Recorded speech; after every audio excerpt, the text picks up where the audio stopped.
All right, guys. Fantastic to see you all. I hope everyone's keeping safe. Today, we are going to take another trip down memory lane. Today, we have with us Greg Hood. Greg was a Knox referee in the late 70s, early 80s, and is joining me tonight to talk a little bit about his career and his journey.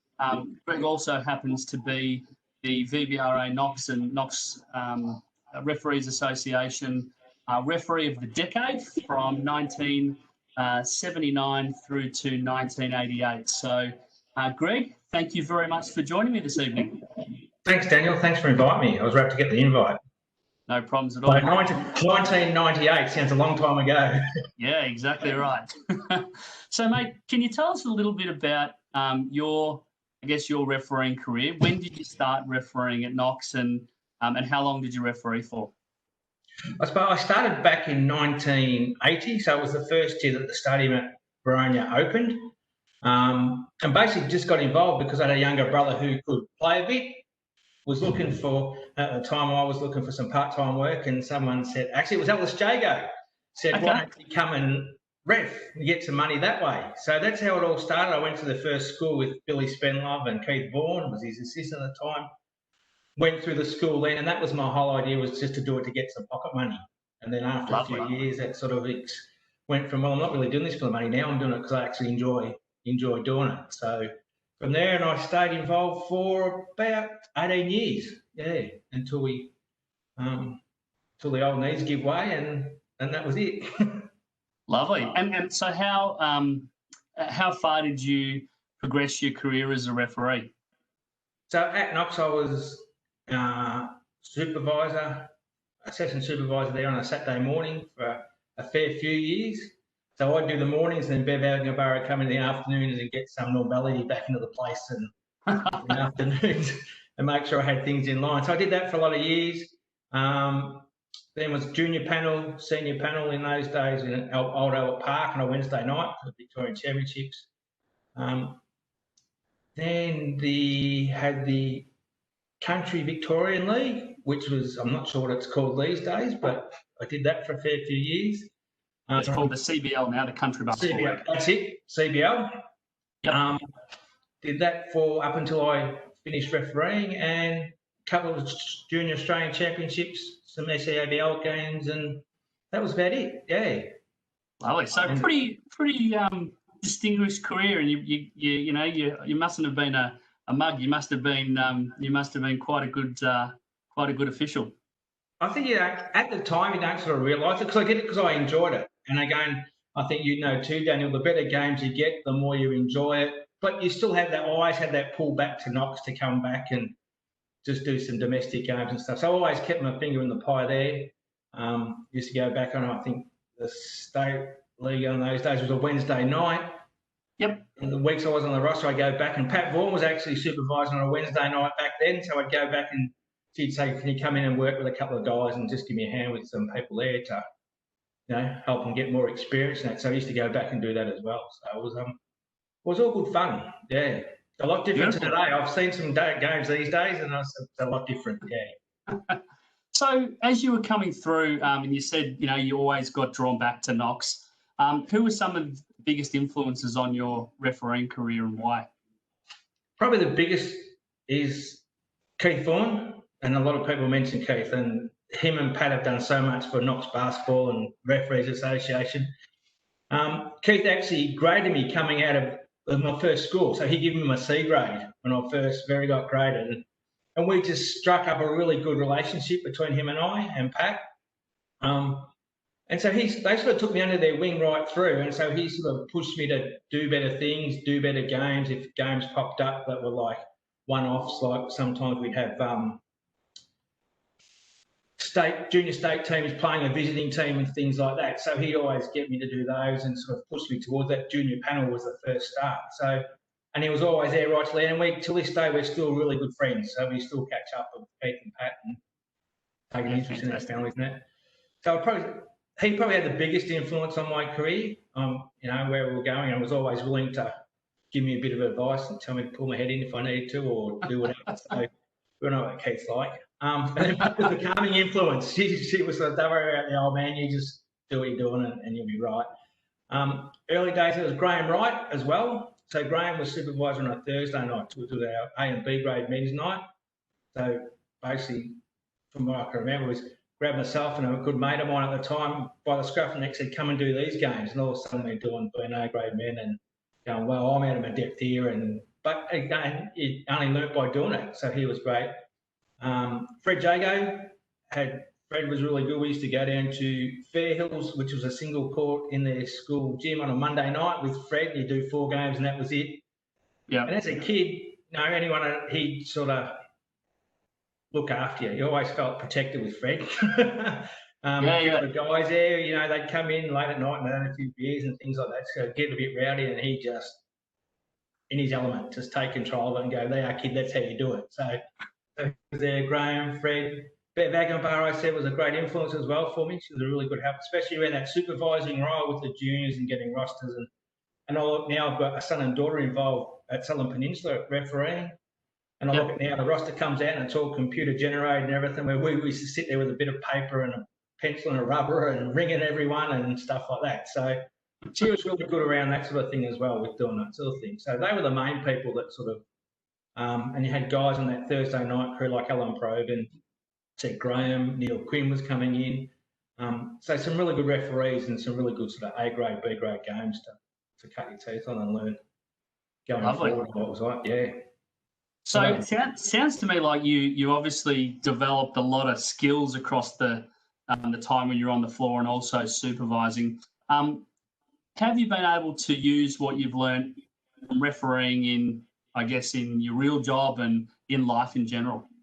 I think real job and life in general I think it teaches that man management thing, how to talk to people, how to get people's respect. So the more you sort of found as a referee, I found that if you ref more because you enjoyed it rather than for the money, that was a real turning point for me. But all of a sudden, you ref better games, you got better respect from people and players if you were just honest with them and told them, look, this is how it is. Yeah, I made a mistake, or no, I didn't make a mistake. But as long as you're honest with them, and I think that holds you in a good stead for going forward in business and in life in general, that you go up front with people and go, yeah, put your hand up. Yeah, I made that mistake, but this is what I thought I saw, or this is what I saw. And most people will come to terms with that. And everyone knows it's an emotional game and people let their emotions, and it's trying to get those people to come back to a level where you get them back under control and have some sort of relationship with them. So it's been really good that way, and I still use that today in everyday life and in management within the bank. Yeah. Lovely. And so you touched on the fact that your kids are currently refereeing at Southern Penn. Yep. Have you had any influence on their refereeing to date, or did you take a bit of a back seat? So Abby's just started, so she's only been doing it 18 months. Riley's now 23. He's been doing it for a few years, and pretty much just take a back seat. Give him some advice if he asks for it or something along the lines, but let him do it. I let the people involved, let the supervisors involved give him. I said, mate, if you ever get stuck, I'll give you a hand. But the people that are there for your advisors and supervisors are the ones you listen to. And as I said, I've been to a few of his games. He started to do a few, what did you say it was now? VBL? Is it VBL? So CBL is the country league. CBL, yep.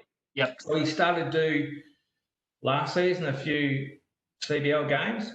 And then before the COVID thing, he went to country junior championships up in Ballarat, was doing that. So he's going all right. So I just sit back in the background and I made a conscious effort to do that. So we moved down to the peninsula 13 years ago when he got involved in basketball. Footy was his first love, but basketball was there. Then he started repping that. And I deliberately just sat in the background because I thought, no, I'll let him make his own ways. Found it hard sometimes to keep my mouth shut while I was spectating. I can imagine. But yeah, and then, but really just if they want some advice, I give it to them. Go and watch his games.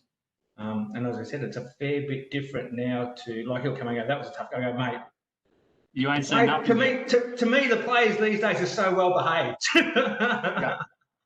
compared to we had. The whole mentality around it is different. It's a different atmosphere and that altogether to what it was back in the 80s and 90s when I was reffing, and that aggro doesn't seem to be there as much anymore. I don't know whether it's just the games I've seen, but it just doesn't seem to be there anymore. Like, you know, they call a foul and the bloke just puts his hand and goes, yeah, no worries. I go, geez, in our day, they were coming for you, and yeah, but it's changed. I think like I remember when I started in '99, and to where it is today, people are far better behaved today than what they were, and so I can only imagine what it was like in the '80s.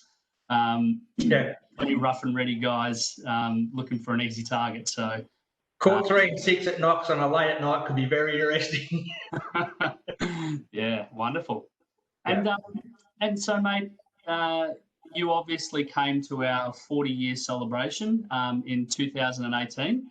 It sounds like quite some time ago now, nearly 2 years ago, and obviously you were awarded the referee of the decade from 79 through to 88. What does that, what did that recognition, I guess, mean to you? It meant a lot to actually, at the time, you sort of didn't, we ref because I enjoyed it. My recognition was, hey, I've got to do, so 96, I got to do the grand final series of the country league. That was what you work for. The same thing as the players work to work grand finals. As a referee, you work to get the best games you could get, Australian Championships and medal playoff games. So I was happy with that, and had jackets in the cupboard that my kids would look at and go, what were these from? And I explained it. So they really didn't understand how far, because it was so different. But as far as acknowledgement, I was rapt. Like, to actually be acknowledged for something that you enjoyed, and you don't do it for that acknowledgement, you do it because you enjoy it and what you can do. But to actually have a program where, I think for the whole program in general, like what you guys are doing at Knox now is, my only catch up is living on the peninsula is through Facebook, and see what you're doing is just brilliant.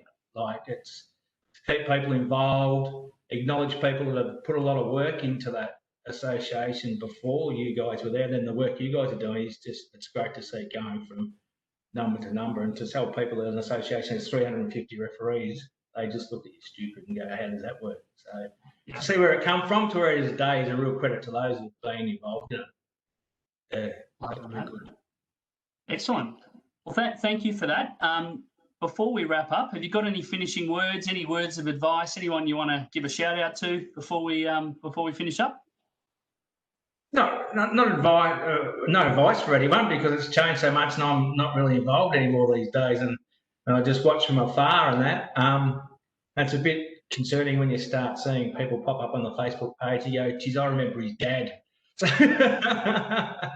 you're sort of going, oh, now I am getting old, because now I'm seeing, kids and people refereeing, and that you go, geez, I remember their dads as players, and you go, wow, their kids are running to a referee. I wonder what their dad thinks of that, because I remember what they were like as players. I won't mention any names though, we'll leave them out of it. But again, just to you guys, that with what's going on with Knox, and to see it so successful, there's a credit to everyone involved. You run a really, from what I can see from afar, and you keep everyone involved. And since we had that contact with the 40th anniversary dinner, and that to be still contact, and even this, to contact me and say, would I like to do it, is you still feel sort of part involved there. There's still something there. And I know one day I'll come back and I'll call into the stadium to show up to my daughter, and you were there doing a beat test on a Sunday afternoon. You just couldn't get a head around the size of the stadium or stuff like that. So it's good to do all that sort of thing. And again, people like Graham Wright, Keith and Pat Vaughan, Fred Jago, I wouldn't have got to where I did without those people. For sure. Lovely, mate. Yeah. Well, I do know that Keith, Pat, and Graham will all be watching this. So I will make sure that they'll make sure they get a copy of it. But mate, really appreciate your time. Thanks so much for your kind words, and I look forward to seeing you next time post-COVID. That you're around Boronia, and you can come in for a chat and see your name hanging up on the wall in the referees room at Boronia, mate. Thank you so very much. Thanks, Daniel. Thanks for the opportunity. Thanks a lot, mate. Bye. All right.